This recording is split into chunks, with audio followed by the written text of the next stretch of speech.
Alright, so I'm here with young Sam Humphrey, who's the guitarist in Wishful and used to play with me in a band called Velma Grove. Yep. Do you want to do your little signature riff?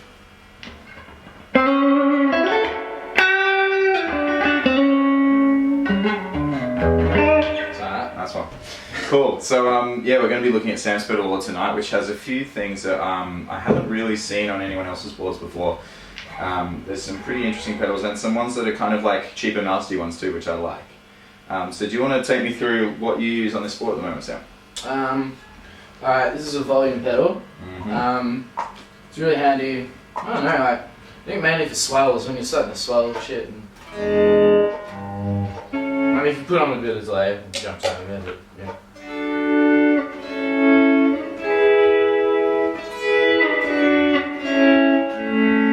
You just get some nice dreamy little effects out of it, and I used to play a bit of slide as well. I liked playing slide. When we played in Velma Grove, you know, we'd have sometimes up to 3 or 4 guitars playing, and you know, 4 or 5 treble instruments in total, and so you often had to kind of pull yourself out of the front line and just sit in the background a bit. Yeah. So that was really handy for that if you wanted to sort of lay things in. And also to kind of like to fit in with the horns or maybe something that's going on with the keyboards. It really stops it from being like a jangly, bright thing in the middle of the mix. And I mean, aside from all like the creative wank, it's just fucking handy, you know. If you start playing and you've put a pedal on and it's too loud, you just can really subtly and easily pull the volume back a bit. Yeah. And then next we go into the PolyTune, which is a little tuner and Mini. And the only reason I bought it was because it was cheap. Yeah.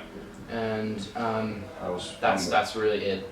Next we have the Shaky Jimi, which is I don't even know. Moen. Yeah. I don't know who that is. This pedal was given to me by a good friend of mine, Michael Grunwald, and he also gave me the delay, and he also gave me this Brownie classic driver. So he's your supplier. In Wishful, there's a few songs which are, you know, like a little bit ambient, and so I do go for the sort of underwater kind of vibe thing. And so this is a clean. Then you can kind of.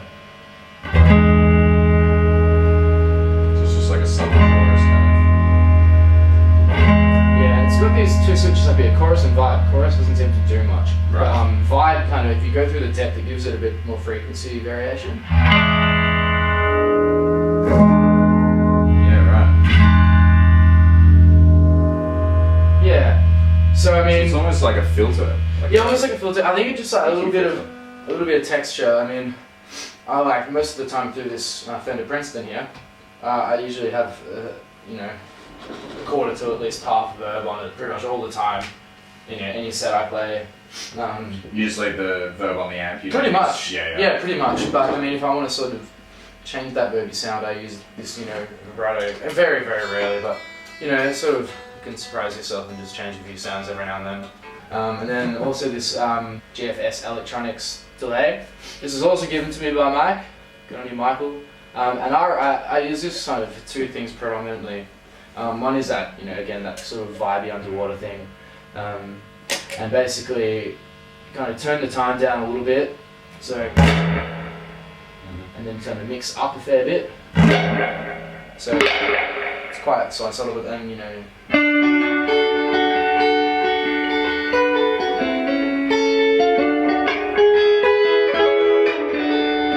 it's quite responsive as well.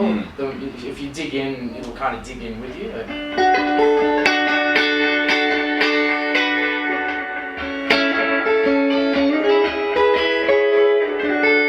It's just a very vibey. It does seem to work quite well with the natural Fender reverb. Oh, well, actually, yeah. Another really great element of this is if I turn the verb all the way up on the amp, you know, very dry, but. Right, yeah, it really brings out.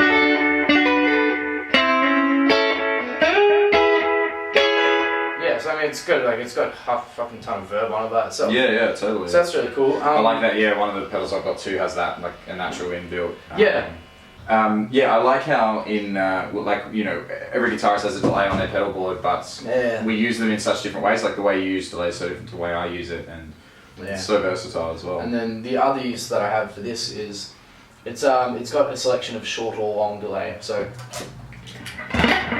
that's on the long setting. If I go short, it's short.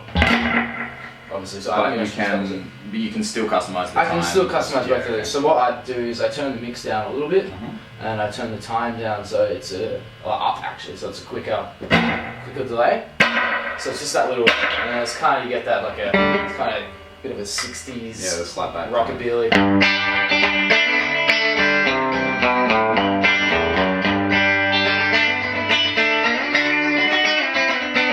Yeah, you know that sort of just nice. A little there, and it gives it a little bit of sparkle. So yeah, I like using them for that. That's pretty much all I do for the delay. And the other brother, I guess, same brand, GFS, is just another drive. Talk you through that a bit more in depth later.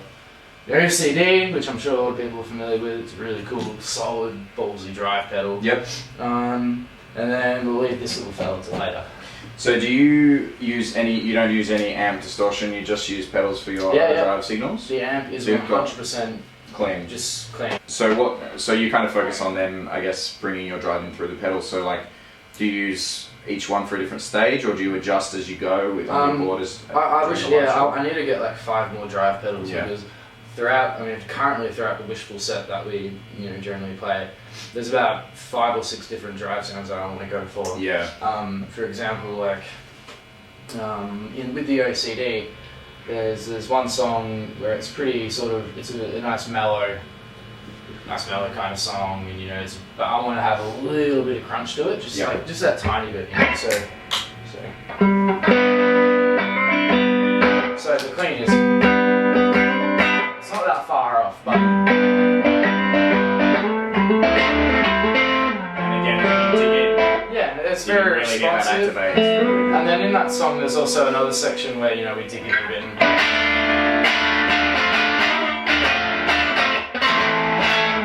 Gives it extra crunch you need, but you don't have to worry about fucking around. You get that sort of consistent one sound throughout the song, so that's really good for that. But then there's another song, where I really want to get a shitload more drive. I want to turn that up, and I want to give a little bit more volume for this solo where it's like, and so on and so on. So it gets a little bit tedious throughout the set having to work different volumes. That's like got little blue tack markers going on, but so I don't really designate any one pedal to any one sound, and especially this GFS pedal has like 3 different settings, which you can then blend the gain and tone on. So you kind of find yourself fucking up and not getting the same sound twice, which gets a little frustrating. Sure. But you're always up and down on the stage, just kind of tweaking things. Well, that's part of the fun, isn't it? Yeah, I guess a bit of a challenge. So what do you use the Brownie Classic for then? Like, what's your if the OCD is kind of your go-to, is it? Yeah, the OCD is definitely my go-to, just because the sound is so much more rich. Sure. The Brownie is like, usually if I use the Brownie, and actually this kind of goes back to my old band, the Carltons. I'm going to get the guitar for that as well, just to sort of show you. The Carltons was an old band that myself and a few friends did, and the only reason we stopped was because we found ourselves just drinking too much and playing rock music. But it was, I guess it was just a really fun rock band, like we got really drunk and played really loud, and I think that classic Black Keys, Jack White influence. The reason I've got this though for these demos is you're asking about how this pedal, this drive works, and when I was playing a bit more rock, I only had the 2 drive pedals. So what you'd do is I kind of get this as like more of a bass line sound. So so it's just like it's a little bit crunchy, but it's not too offensive. And like for a chorus or something, you'd slap on the OCD on top.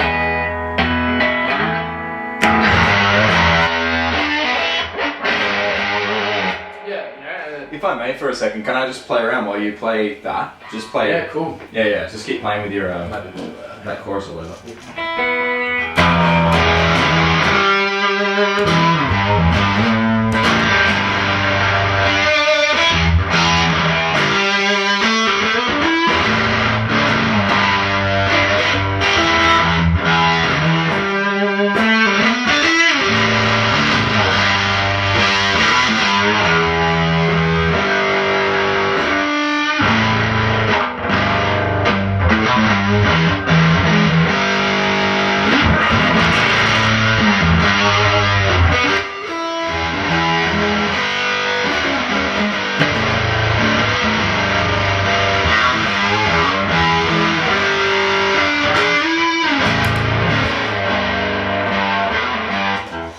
awesome. I really like that. You just use that. And there's so many options in there too. I mean, if you wind the tone back like I was doing then, you almost get this really fuzzed out kind of brutal sound. And then you've got the real edgier overdrive as well. And is that a comp? There's like a comp switch on here too. So the last little beast on here. Last little beast. The Polyanna, which is, you know, something when you first showed me this pedal, I spent quite a while mucking around with it. And the Polyanna is sick. Now so what's the make of this? What's the? It's MI audio. That's MI. Okay. Cool. Yeah.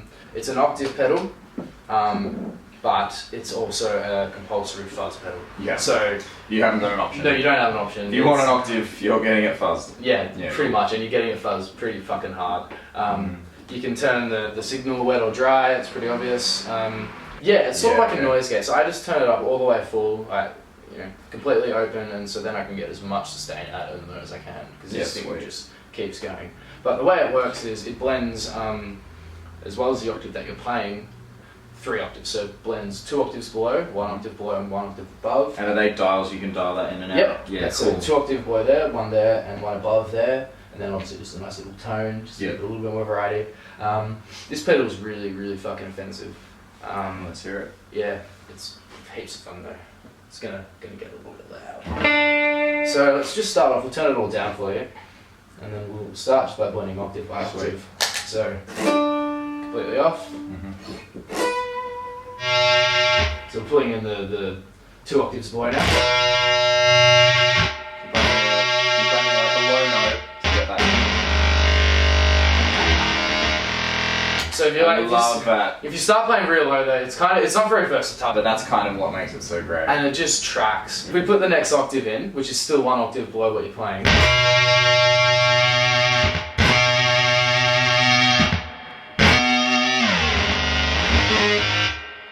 And so it just tracks, like it's a little bit uncontrollable. And that's still with the sensitivity right up, so you get that real kind of. But I mean, you can kind of like get some sweet spots in there.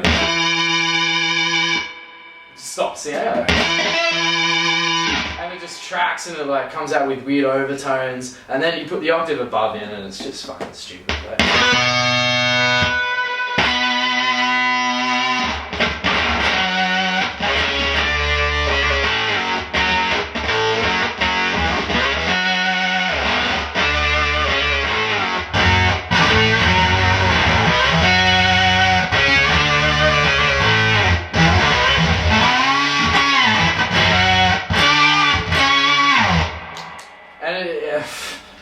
That's amazing.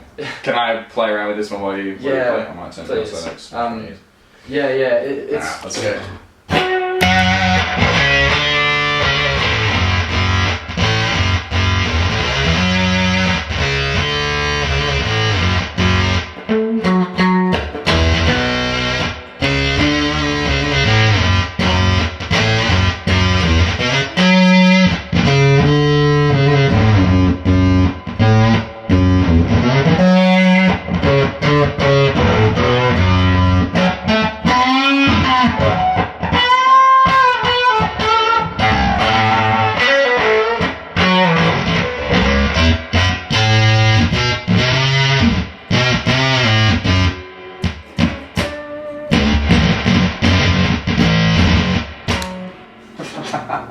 Plenty of fun. It's a great pedal. I